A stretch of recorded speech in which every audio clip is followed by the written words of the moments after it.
ओम श्री गणेशाय नमः। ओम श्री रामायण पाठ आरंभ। ओम श्री सीतारामचंद्राभ्याम नमः। ओम हे भोलेनाथ माता पार्वती। ओम हे श्री सीताराम जी। ओम हे हनुमान जी। मैं आपके आशीर्वाद से श्री रामायण का पाठ आरंभ करती हूँ। ओम हे हनुमान जी, आपको जय सीताराम जी की। राम राम जी। ओम पांचवा अध्याय। ओम रामायण के नवाह श्रवण की विधि, महिमा तथा फल का वर्णन। सूत जी कहते हैं, श्री सूत जी कहते हैं, ओम रामायण का यह महात्म्य सुनकर मुनीश्वर सनत कुमार बहुत प्रसन्न हुए। उन्होंने मुनिश्रेष्ठ नारद जी से पुनः जिज्ञासा की। सनत कुमार बोले, मुनीश्वर, आपने रामायण का महात्म्य कहा, अब मैं उसकी विधि सुनाना चाहता हूँ।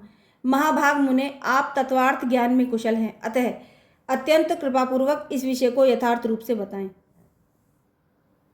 नारद जी ने कहा, महर्षियों, तुम लोग एकाग्रचित होकर रामायण की वह विधि सुनो जो संपूर्ण लोकों में विख्यात है।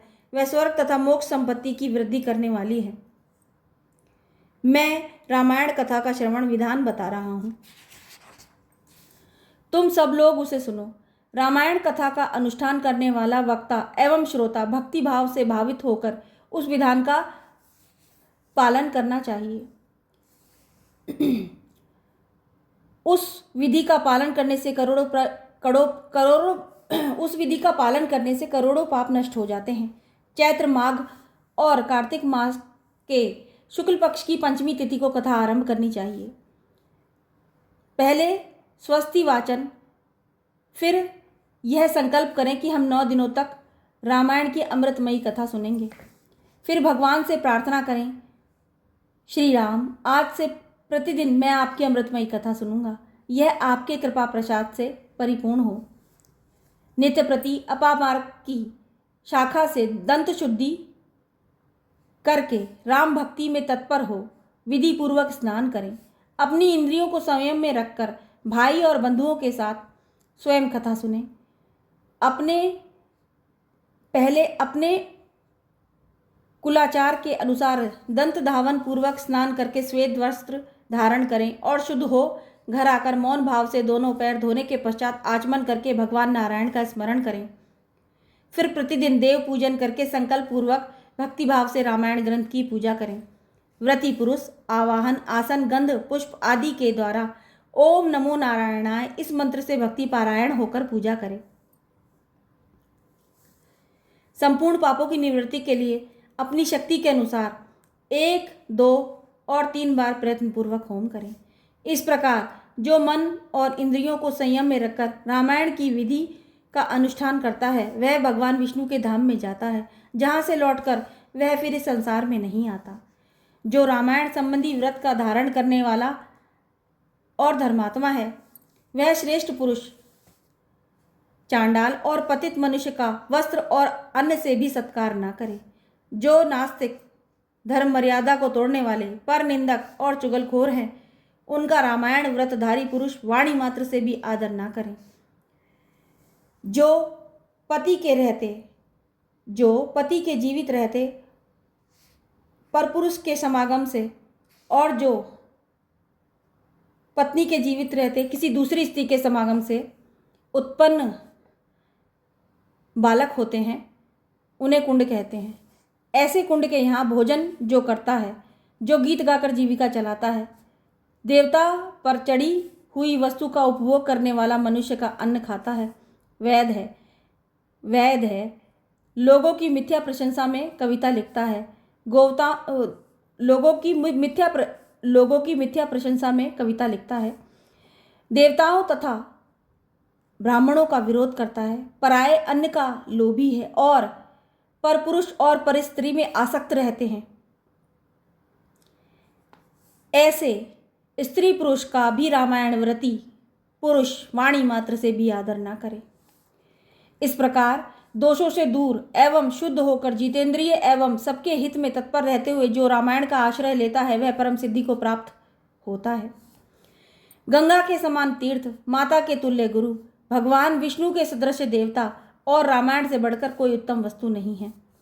वेद के समान शास्त्र, शांति के समान सुख, शांति से बढ़कर ज्योति तथा रामायण से उत्कृष्ट कोई काव्य नहीं है।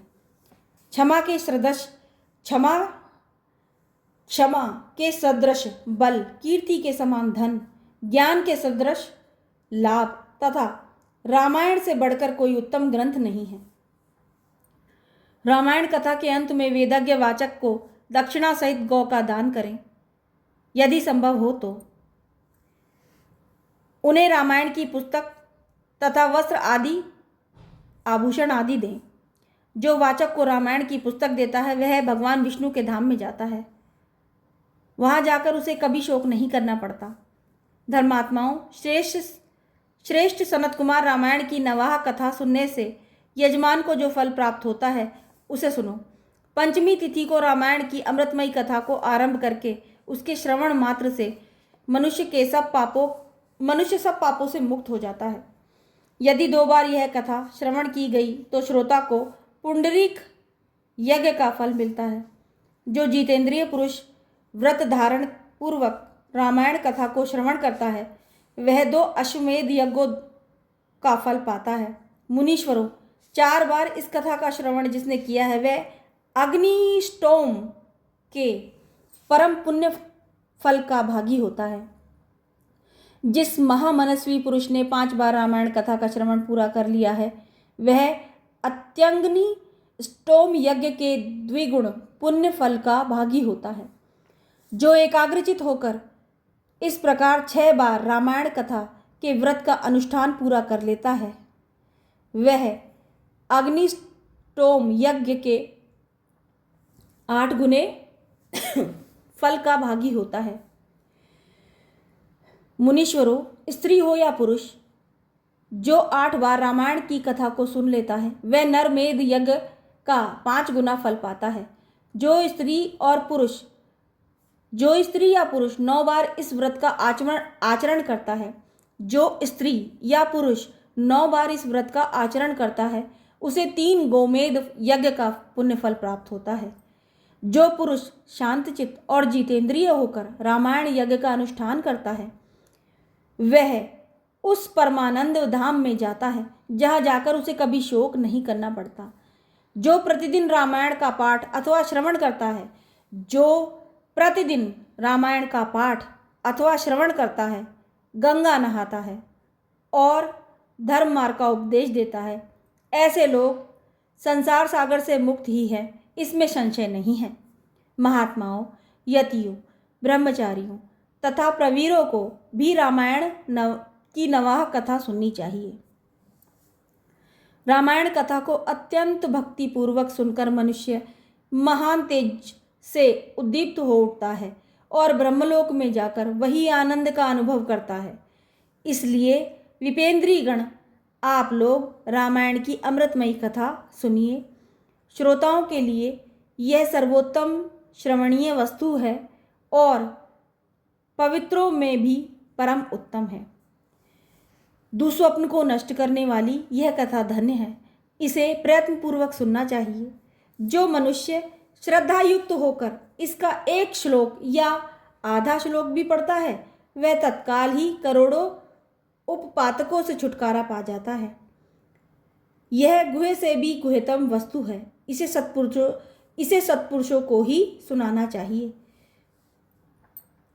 भगवान श्री राम के मंदिर अथवा किसी पुण्य क्षेत्र में सत्पुरुषों की सभा में रामायण कथा का प्रवचन करना चाहिए। जो ब्रह्मदोही पाखंडपूर्ण आचार में तत्पर तथा लोगों को ठगने वाली वृत्ति से युक्त है उन्हें यह परम उत्तम कथा नहीं सुनानी चाहिए। यानी यदि कोई ऐसा ब्राह्मण है या कोई ऐसा व्यक्ति है जो कि ब्रह्मदोही है, पाखंडपूर्ण अत्याचार में तत्पर है और लोगों को ठगता है, उसे यह परम उत्तम कथा कभी नहीं सुनानी चाहिए, क्योंकि इससे सुनने वालों का नहीं उसका ही अहित होता है। जो काम आदि दोषों का त्याग कर चुके हैं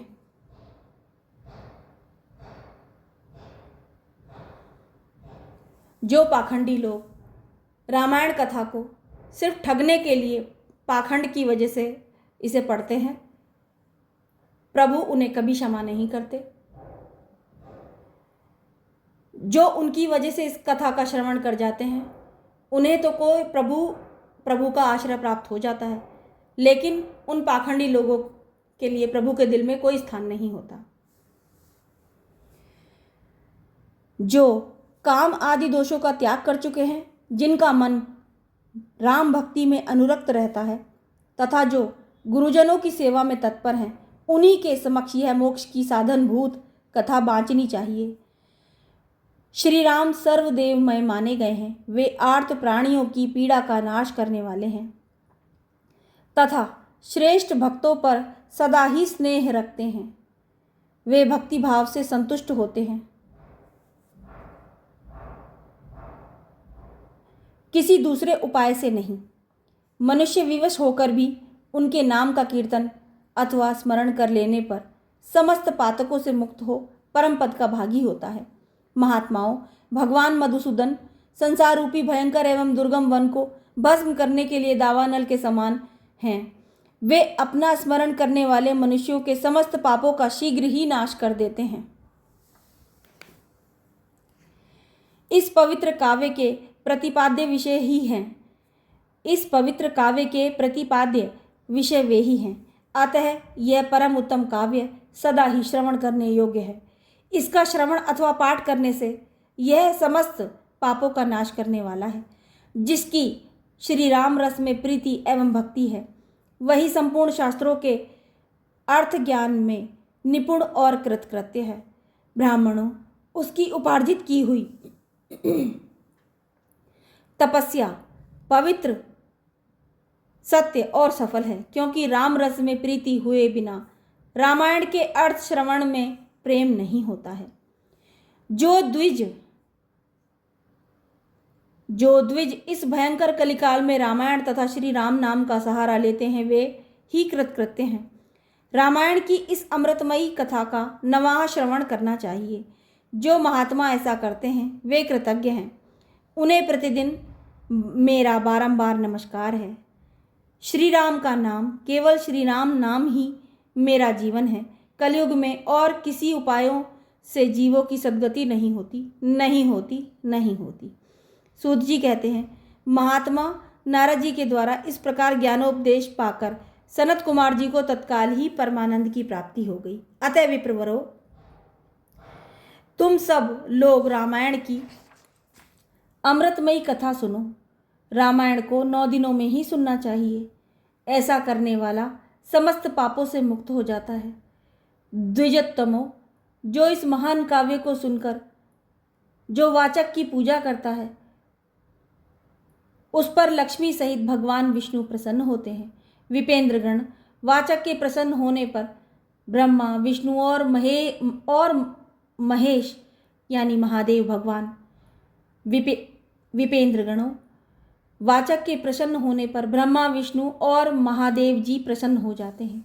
इस विषय में कोई अन्यथा विचार नहीं करना चाहिए। रामायण के वाचक को अपने वैभव के अनुसार जो आपसे बन पड़े वो वस्तुएं देनी चाहिए। उस दान का पुण्यफल बता रहा हूँ, आप लोग एकाग्रचित होकर सुने। उस दाता को ग्रह तथा भूत बेताल आदि कभी बाधा नहीं पहुँचाते। श्री रामचरित्र का श्रवण करने पर श्रोता के संपूर्ण श्रेय की वृद्धि होती है। उसे न तो कभी अग्नि की बाधा प्राप्त होती है और न चोर आदि का भय। वह इस जन्म में उपार्जित किए हुए समस्त पापों से तत्काल मुक्त हो जाता है। वह इस शरीर का अंत होने पर अपनी 7 पीढ़ियों के साथ मोक्ष का भागी होता है। पूर्व काल में सनत कुमार मुनि के भक्तिपूर्वक पूछने पर नारद जी ने उनसे कुछ कहा था, वह सब मैंने आप लोगों को बता दिया। रामायण आदि काव्य है। यह संपूर्ण वेदार्थों की सम्मति के अनुकूल है। इसके द्वारा समस्त पापों का निवारण हो जाता है। यह पुण्यमय काव्य संपूर्ण दुखों का विनाशक और समस्त पुण्यों और यज्ञों का फल देने वाला है। जो विद्वान इसके एक या आधे श्लोक से भी पाठ करते हैं, उन्हें कभी पापों का बंधन प्राप्त नहीं होता। श्री राम को समर्पित किया हुआ यह पुण्यकाल संपूर्ण कामनाओं को देने वाला है। जो लोग भक्तिपूर्वक इसे सुनते और समझते हैं उनको प्राप्त होने वाले पुण्यफल का वर्णन सुनो। वे लोग 100 जन्मों में उपार्जित किए हुए पापों से तत्काल मुक्त हो अपनी हजारों पीढ़ियों के साथ परम पद को प्राप्त होते हैं। जो प्रतिदिन श्री राम का कीर्तन सुनते हैं उनके लिए तीर्थ सेवन, गोदान, तपस्या और यज्ञों की क्या आवश्यकता है। जो प्रतिदिन श्री राम का कीर्तन सुनते हैं उनके लिए तीर्थ सेवन, गौदान, तपस्या और यज्ञों की क्या आवश्यकता है। चैत्र, माघ और कार्तिक में रामायण की अमृतमयी कथा का नवाह पारायण सुनना चाहिए। चैत्र, माघ और कार्तिक में रामायण की अमृतमयी कथा का नवाह पारायण सुनना चाहिए। रामायण श्री रामचंद्र जी की प्रसन्नता प्राप्त कराने वाला, श्री राम भक्ति को बढ़ाने वाला, समस्त पापों का विनाशक तथा सभी संपत्तियों को वृद्धि करने वाला है। जो एकाग्रचित होकर रामायण को सुनता अथवा पढ़ता है वह सब पापों से मुक्त हो भगवान विष्णु के लोक में जाता है। इस प्रकार श्री स्कंद पुराण के उत्तरखंड में श्री नारद सनत कुमार संवाद के अंतर्गत रामायण महात्म्य के प्रसंग में फल का वर्णन नामक 5वां अध्याय पूर्ण हुआ। ओम जय श्री सीताराम जी की।